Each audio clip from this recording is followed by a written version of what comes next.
Mobile এবং কম্পিউটারের ঊর্ধ্বমুখী দামের মধ্যেই কিন্তু বোল্টের এস ইভো একটি মোবাইল কিন্তু লঞ্চ হতে চলেছে, যেটি 5G ফোন 25 আগস্ট 12টার সময় কিন্তু দুপুর 12টায় এটি কিন্তু লঞ্চ হতে চলেছে।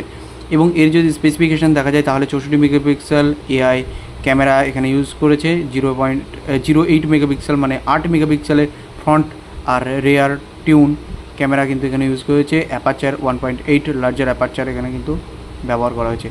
Real AI camera power by Google লিখেছে, হতে পারে এটি গুগলের যে স্টক অ্যান্ড্রয়েডে যে ক্যামেরা থাকে সেটি ইউজ হবে এতে। 6000 mAh ব্যাটারি আছে, 18 ওয়াট ফাস্ট চার্জিং আছে। কিন্তু এই সময়ে দাঁড়িয়ে 18 ওয়াট ফাস্ট চার্জিং কিন্তু অনেকটাই স্লো।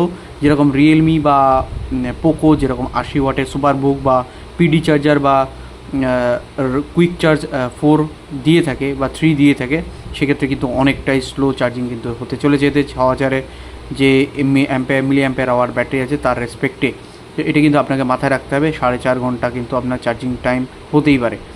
600 নিট ব্রাইটনেস আছে। 600 নিট ব্রাইটনেস দেখে এটি স্বাভাবিক বোঝাই যাচ্ছে যে ওলেড ডিসপ্লে হতে পারে।